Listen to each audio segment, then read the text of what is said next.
opportunity to introduce to you the next president of the United States, the nominee for the conservative Republican Party, Mitt Romney, and Ann Romney, his partner.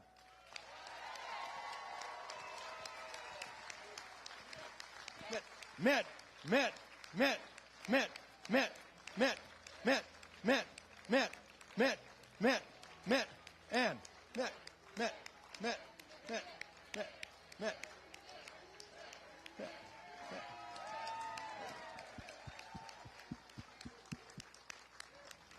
God bless you. Thank you. Thank you. Thank you. What an introduction. Thank you.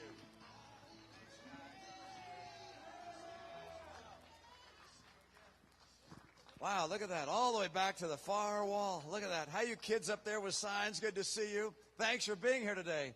What an honor it is to be here with you. I appreciate your generous time today, your willingness to be here. I brought someone with me, as Congressman Wahlberg just introduced my sweetheart, and he was here with his sweetheart. Ann and I went to the same elementary school. Yeah, and she was in the 2nd grade. I was in the 4th grade, so I paid her no attention. I'll tell you, don't pay attention to the 2nd graders. But then when she was a sophomore in high school, I paid attention. And I went to a party at a home, Stu White's house, and she had come with someone else. I went to the guy she came with, and I said, look, I live closer to Ann's house than you do. Why don't I give her a ride home for you? And he agreed, and we've been going steady ever since. My sweetheart, Ann Romney. Oh.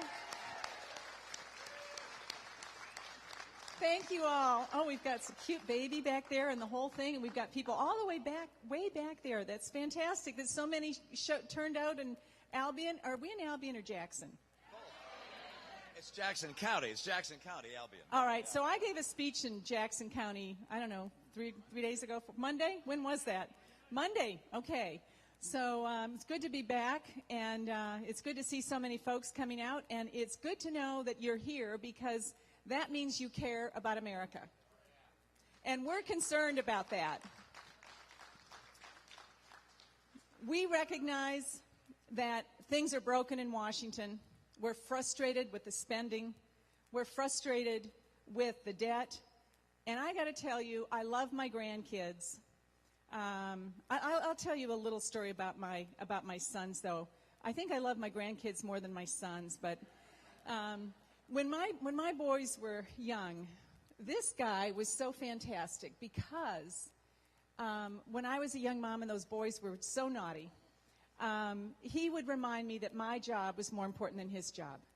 So I appreciated that as a mother, that we were true partners in this, raising those little hellions. And fortunately, they grew up and they became really wonderful young men. But the greatest joy I have now as a grandmother is watching my grandchildren misbehave, because those boys really deserve that. But why are we running? I turned to Mitt a year ago because I told him 4 years ago I was never going to do this again. And why did I change my mind? And I changed my mind for a couple of reasons. And one was, like all of you, I was really concerned about the direction the country was going. And like all of you that maybe have already made up your mind that this is the guy that can fix it, I needed to know that there was going to be somebody running that could take on Barack Obama, that could actually talk about job creation and about turning this economy around and about turning America back to the principles that made us great. So that's why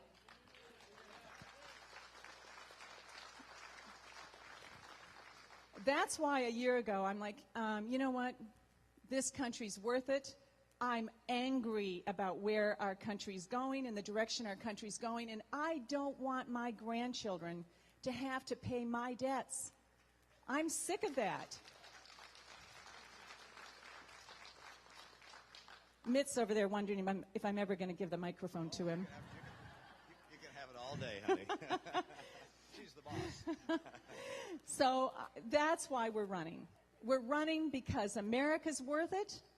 And because America needs a turnaround, and we're going to turn to the guy that actually does the turnarounds, that understands the economy and understands job creation. And so I'm looking forward to taking on Barack Obama and having this guy run the country. I can't wait. Thanks so much. Thanks, sweetie.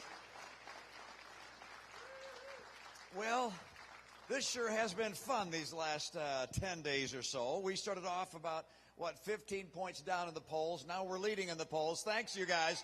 Appreciate the support. Thank you. You're the best. You know, when I began in school here in Michigan, in my kindergarten class, I think there were 30 or 40 kids in the class, and I don't really remember that so well, but I know what their parents were thinking. Their parents were thinking if their kid did okay in school, and if he or she was willing to work hard, and if they taught them the right kind of values, that their children's future would be bright and promising. They'd have a secure home, and they'd be safe and well. This was the promise of America. And yet, over the last 3 years or so, a lot of people wonder if that promise of America has been broken. Because you've got, 24 million people out of work, or stopped looking for work, are in part-time work and can't even get a full-time job, and they need full-time work. You've got, you know what's happened to median incomes in America? The median income in America over the last 4 years has dropped by 10%. And at the same time, the cost of gasoline has doubled, the cost of food and clothing, and, of course, the cost of health care, that's gone up. And so people are really struggling. People are hurting in America right now. And so people are concerned about that promise in America. I want to restore the promise of America. But you know, this president has made some extraordinary promises of his own. And they've also been broken. One, he said, look, let me borrow $787 billion and I'll keep unemployment below 8%. It hasn't been below 8% since. 36 straight months with unemployment above 8%. He also said that he would cut the budget deficit in half. He's doubled it. And then he said he would lower the taxes on middle-income Americans. Hasn't done that either. This is a president out of ideas, out of excuses, and in 2012, we're going to get him out of the White House.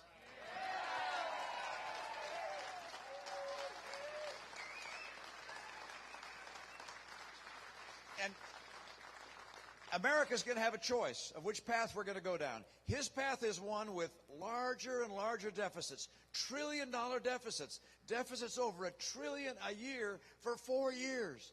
He's on track to put in place in 4 years almost as much debt for these little kids as all the prior presidents combined. That's what he's doing. If I'm president, I'm not going on that path. I'm going to cut federal spending. I'm going to cap federal spending, and I'm going to finally balance the budget.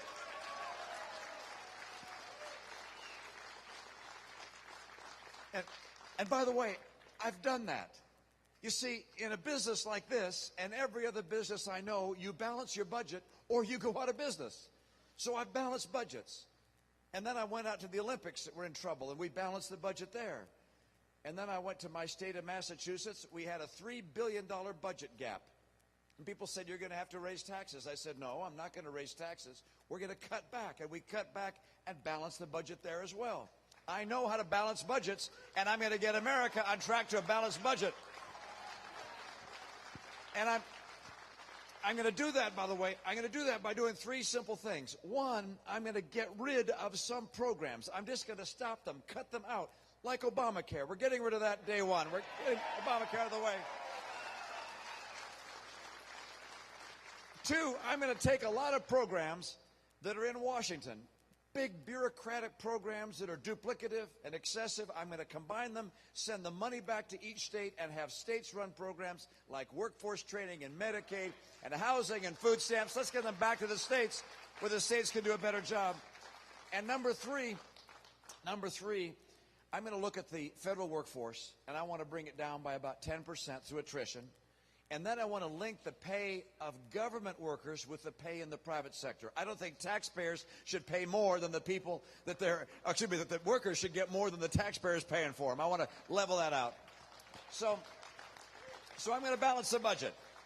So if you want more and more debt for your kids and grandkids, vote for the guy in the White House right now, because that's where we're headed. if you want to get America to a balanced budget, then vote for me. I'll get that job done. There's some other differences. Energy. This is a president who doesn't seem to like coal, gas, oil, nuclear. He's very happy with solar and wind. They're delightful sources of energy that is very expensive, and they don't provide much of our energy needs. And so he stopped virtually the basic carbon sources of energy and drilling for those sources.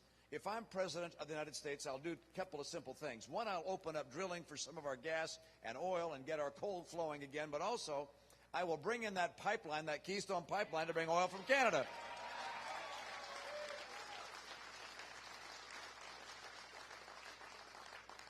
You know, the president seems to be an adherent of what I'll call crony capitalism, which is taking your money and giving it to his cronies for their businesses. And so he sends money into Solyndra and Fisker and Tesla and Enterone. The right course for America is not to have the government guiding the economy. It's to have consumers and the free market guiding the economy, and I will bring back free market principles to America.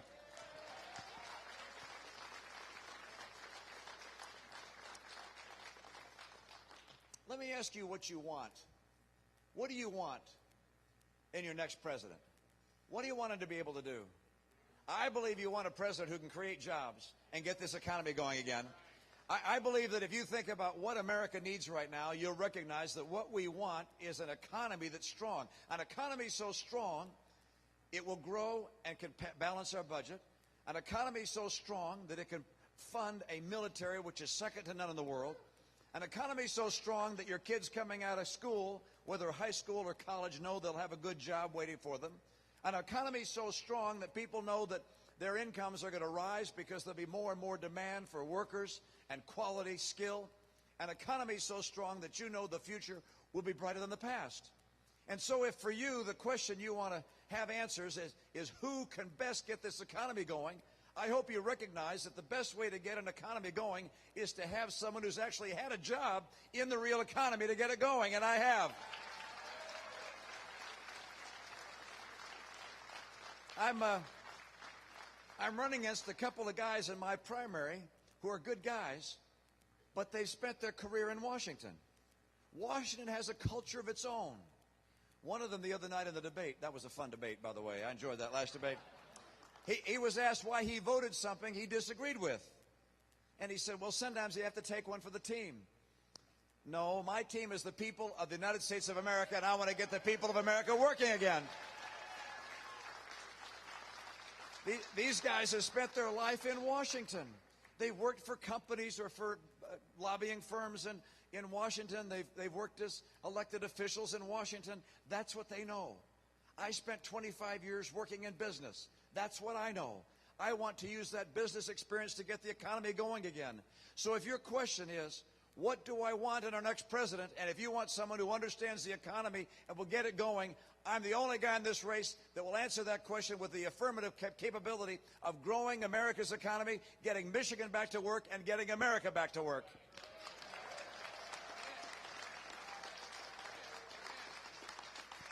You guys, this is a critical election because America's economy is facing real challenges around the world. We're spending massively more than we take in, trying to artificially hold up our economy. We're going to have to change things dramatically in Washington and around the country. Leadership is not required if you're just promising people a bunch of free stuff. That's what you got with the president right now. Leadership is required if fundamental change is necessary. Leadership is required if you're going to call on the American people to make some sacrifices so that the future is brighter for our kids and for their kids. I love this country. I love what it represents. When the president says he wants to fundamentally transform America, I don't want to transform America. I want to return to America the principles that made us the hope of the earth. Freedom and free enterprise and free people choosing their course in life. When the founders of this country wrote the Declaration of Independence, they chose their words carefully. They said the Creator had endowed us with our rights. Not the government, not the king, but the Creator. And among those rights were life, liberty, and the pursuit of happiness. That last phrase, the pursuit of happiness, shouldn't be glossed over. It suggests that in America, we would be free to pursue happiness as we choose. We would not be told by government how we'd live our lives. We would not be barred from our dreams by virtue of the circumstance of our birth. Instead, we would be free to pursue our own path in life. Those freedoms, personal freedoms, economic freedoms, brought people from all over the world to America. Every pioneer, every innovator for hundreds of years has wanted to come here. That's what's made us who we are. That's why we have the strongest economy in the world. That's why Bill here began this business with his dad. Bill's a doctor. He said, look, the malpractice insurance, the government burdens are overwhelming. I'm going to start a business of my own with my dad. Built a business making casters. Roller casters. You know what casters are. He makes casters here, designs them. This is the kind of entrepreneurship, innovation, creativity that powers our economy. This is why the income per person in America is almost 50% higher than the income in Europe per person. It's because of the innovative, creative spirit of free people pursuing their course in life. This president wants to change America into an entitlement society where people think they're entitled to what everybody else has. I don't want to change America that way. I want instead people in America to know they're free to pursue their dreams. And if they're successful, they don't make us poorer.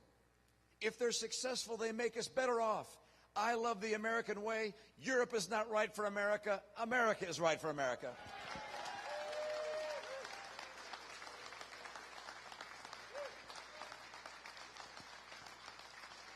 We're a patriotic nation. We're a patriotic nation. We love this nation. When our national anthem is played, we put our hand over our heart. I believe we do that in honor of the blood that's been shed by our sons and daughters in fighting for our liberty. I love American liberty. I love the patriotism of our people. As a boy, I got a chance to go across the nation and see the beauty of the land. My mom and dad took me from national park to national park in their Rambler. It's amazing it made it, you know that. But over the years, I've come to love not just the beauty of the land, but also the people of this country. We love America. We're willing to work hard. We're willing to sacrifice for America. When called upon by leaders who are willing to lead with integrity, who will tell the truth, who know how to lead, who know how to make the economy work for the American people, then the American people will follow. In fact, the American people will rise to the occasion. That's what we need now. If you believe this is a time where we need to strengthen America, to call on the greatness of the American people to restore the greatness of the American promise, then I'm asking for your vote. If this is a time when you believe that America should continue to lead the world and be the shining city on a hill, I'm asking for your vote. Tomorrow could be the first step in restoring the greatness of America. Tomorrow can be the first step in a better future. I need your help to make that happen. Get out there and vote a couple of times, all right? Get your friends to do it. Give me the support we need. Let's go back and take back America and keep it the hope of the earth. Thanks, you guys. Great to be with you. Thank you.